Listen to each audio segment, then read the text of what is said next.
Let's go, Fee. Yeah. Nice knee. No, reset now. You got this.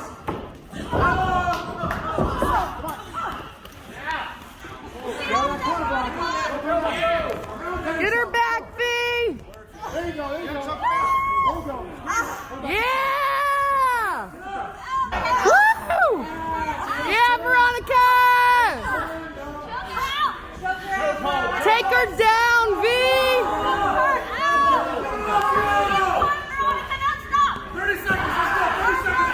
30 seconds, V.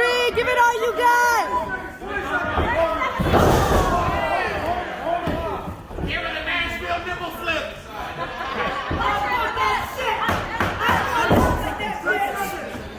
Hi, this is Will Nunziata, New York City-based director and creator of theater, television, and film. And today I am thrilled to be speaking with a Renaissance woman, and dare I say, a Jill of all trades, the one and only Veronika Valentine. Veronika, how are you?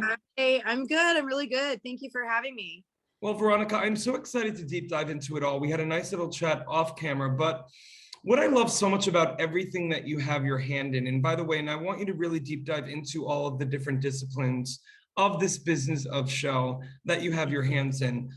It's an overall North Star of a message that I know is going to be a transcendent one for all women, especially around the world, whatever language they speak, whatever location they are in, whatever creed they are, whatever color they are, that you are about empowerment, especially for women. My first question for you, Veronika, and please be as candid as you feel comfortable.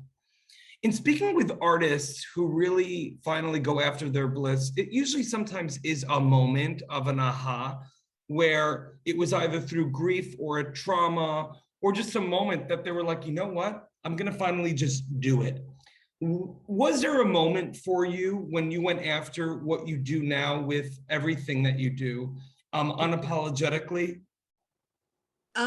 I can honestly say I don't think for me, and I'm not a very normal individual, so it doesn't surprise me that it wasn't a one moment of aha. It was several different ones, and it was several things that got me there actually. Go for it. I had some abuse in my life when I was a child, and then I had control in a marriage. And then I had my children, and I felt like I was a single parent all the time. I went through more abuse. I was punching a time clock, working 9 to 5, and just really irritated with the fact that I wasn't in charge, that if I felt like going out of town tomorrow, I can't do that. If I want to go do this, I can't do this. So eventually all of these things just kind of caught up to me. And I decided one day, the epiphany and the aha moment was, I want to just be me. That was it. That was like, it just rang a bell clear in my head, and I just said it out loud one day, and I was like, you know what, I'm so tired of this. It doesn't matter that I wear all these names and labels, but I was done with, I didn't want to be a sister, I didn't want to be a daughter, I didn't want to be a mother, I didn't want to be any of those things. I just wanted to be just me. It took me a long time to get there, probably about a good 10 years. And now I can finally say I'm what I've always wanted to be, just me. And I just go for things. So I don't know, you hit that moment and then that's it. And then you realize too, if and a lot of people don't realize this, and this is a big motto of mine, is that, I always say, well, gosh, why can't I be lucky like that? Or why can't I be lucky like that? Or look at her, look at him. Well, you know what, I'm happy for them, but when's my turn, So a thing that we need to realize is that luck isn't really ever about being in the same place, at the right place in the right time. It's about taking opportunity and being prepared. So if you're not prepared to take an opportunity, and you're not afraid to make yourself feel uncomfortable, you're not going to grow, you're not going to find new options. And maybe they're not the right options, but you at least eliminate certain things as you go. And I think you bring up a good point too, Veronika, and sorry for interrupting, but the fact is that I don't want you to sell yourself short at this, because at the end of the day, what you did that a lot of people are afraid to do, they made the choice to step out of their comfort zone, but at the same time, correct me if I'm wrong, you make the choice every day. I do. I do. That takes work. It does. And for that reason, I think that makes me a little overwhelming in personality sometimes. I feel other people, so I'm kind of an empath as well. I'm the same as you, by the way. I feel you, but it's their problem that they can't handle you, because right. Well, that's the thing. You have the it factor. Well, yeah, and when you start to coming into who you really are and being yourself, you kind of start to realize that these things are really kind of trivial. And you wake up to yourself in the mirror every day, or whatever your religion or God is, or whatever your motto is, or whatever it is that gets you there. You answer to only whom you want to answer to, you know. And that, and another thing too is nobody can control the way that I feel. They're my feelings. I'm in charge. So if I say to somebody, "Oh, you made me angry," guess what? No, that's not right. I allowed you to make me feel a way that I didn't want to. Okay. So once we start getting rid of all these little layers and we get down to ourselves, it's amazing. It really is. I don't apologize for myself very often, except for maybe having verbal vomit with no filter, you know, and being maybe too blunt or abrupt. The one thing that I commend myself on, and I really hope other people can hear this message, is that, you know, I'm in control. I can do whatever I want to do. I don't have to adhere to any rules or any regulations. As long as I'm not hurting anybody on purpose or taking advantage of anybody, life is good. And if you see who I am and you don't like me, then you get to see the option of saying no and not being my friend or being in my world. Okay. So if someone has a problem with me, it's not my problem, and they can make a choice to walk away. I can't wait for the TED Talk, Veronika. Listen, you are such an inspiration. I have a two-part question for you. Part one is, I want to deep dive into a little bit about everything that you do, even though people can go below this video and read more about you. Talk to me a little bit about everything that you dabble in, but at the same time, I also then want you to please talk about Women on Fire and the event coming up in November. Yeah, there, you know what?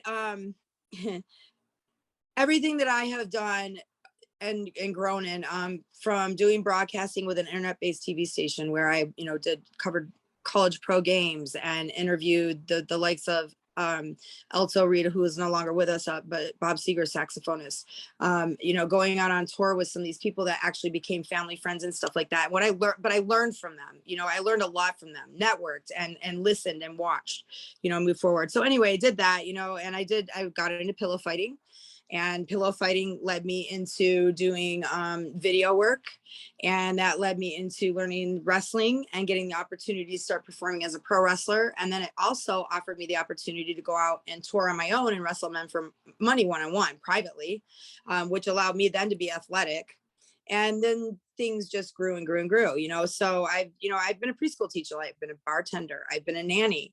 Right now I was retired for 4 years, but I'm now back into modeling. I'm doing pro wrestling. I just joined a group, and I did my first show debut with them last night. The LFC, it's the Lingerie Fighting Championship group, which is a big deal because they do a little bit of pay-per-view and things like that. So it's a big deal for my career, especially at the age of 51.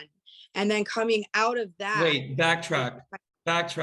I'm sorry to put you on the freaking pedestal, but everyone, you got to see these guns on Veronika. I mean, you want to see them? I don't mind showing them off, because here's the secret. I don't go to the gym. This is all natural. And this is what I call mind over matter. Yes. Right? If you Veronika, think young, if you think fit, you know. Veronika, you are a perfect example. And then we will deep dive into Women on Fire before we go. But what I love so much about you, and I feel you because I feel like we're very similar as empaths of the world. You have done the work on yourself and continue to do the work and moving through whatever you had to move through in the past to move forward. I feel like you look back to look forward. The fact is, you have manifested this life for you. And what you are showing. Oh my God, people, did you just say that? Seriously? Oh, you have no idea. We probably have the same quotes on our vision board. We probably have the same. No idea how many times in the last 3 weeks I have used that exact thing, and people are looking at me and I'm like, you know, I manifested this. Like, this happened because I made it happen, and the forces around me are able to help me. Veronika, you have manifested this, and you have shown, and not told, but you have shown people and will continue. This is why I know in my gut, and I have a pretty good gut and instincts as a director now. I performed for many years, but you have it. And when I say that, I feel like you are truly a vessel of a certain vibration. No, that is really only bestowed around on certain people, because you represent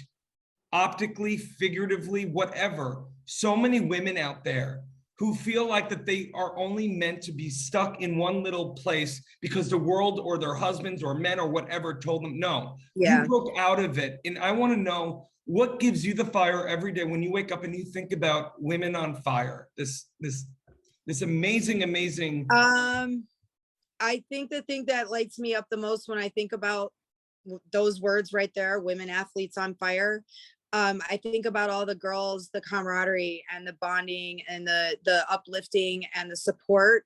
So a lot of people don't realize, like, for instance, when you get married or when you're in a relationship and all of this, there's one thing that's really important to women, more important than anything in the world, and that is security.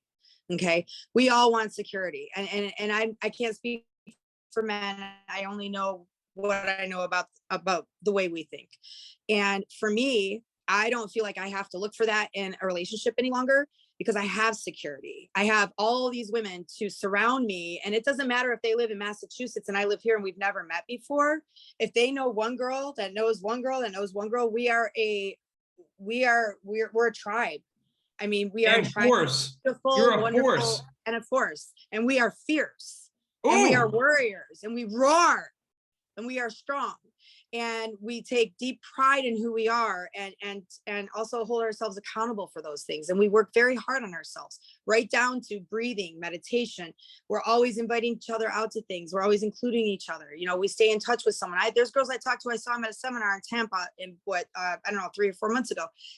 Every once in a while I'd say, hey, what's going on? And that's it, you know, but they know that there's a line there for them, right? So for me, that's what gets me excited. And the other thing that I think gets me really excited is the fact that we get to showcase our talent and our athleticism and our strength, and kind of, I don't know, maybe just represent something that other women are afraid to be. And maybe one person, one female, and I'm not a man here, don't get me wrong, but this is about women.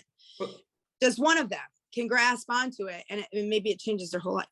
Well, look at Veronica. I could speak with you forever, but I want to let our audience know, for more on the incredible Veronika Valentine, you can read more about her right below this video. Veronica, you are a perfect example of someone who has moved through trauma, grief, and hardship, away from the darkness toward the light, but with it, you unapologetically and authentically brought people with you. And in a world that likes to, in our stupid society, many more so than not, that likes to depict women as constantly being bitchy at one another or tearing each other down, you have created a collective for women building each other up, and you are a North Star, okay? And I want to thank you on behalf of my best friends in my life, who are my mom, my sister, my best girlfriends, who I cannot effing wait when I edit this interview and share it with, because honestly, this is just the beginning. I know you know this, but I want to affirm, this is just the beginning for you. And I think you know that, but I just want to feel that. I do. I've just said to a girlfriend of mine the other day, I said, I don't know what happened, but my life just exploded in the last like 2 to 3 weeks. And the momentum is unreal. And it's happening so fast that I'm finding myself chasing things now more than just waiting, things that I'm working on. You know, I can't keep up with everything. It's great. But I just want to say that I am not singularly responsible for this empowerment and these wonderful women, and me being able to empower other women I meet singularly, aside from my beautiful sisters. Without that group of people, I wouldn't be able to empower other people. And not only that, but just as a little bit of a motivational thing, you know, for people, all the bad things that have happened to me in my life, I'm actually very grateful for those things, because had I not experienced them as an empath even, I wouldn't be able to understand other people the way that I do in their situations. So I don't see that as a sorrow. And I want people to remember that when you're dealing with things in life, they'll pass, they'll move, they'll go, but learn from them and don't look at them as being bad and negative. Okay. Cause then you just keep the negative with you. Just think of them as being positive, no matter how crappy they are. And trust me, I know there's a lot of bad things that happen out there in the world. But don't let it take hold of you. Well, God bless you, Veronica. And I'm so excited you're joining Phoenix, where, again, I told you off camera, we're talking about women from all places around the world, that you are talking about a transcendent universal theme that can be understood even if one doesn't understand English. And you have a universality to your message and the baton that you hold unapologetically. And I just want to thank you for all that you do. Thank you so much. I appreciate that. I'm so humbled to hear that, but thank you so much.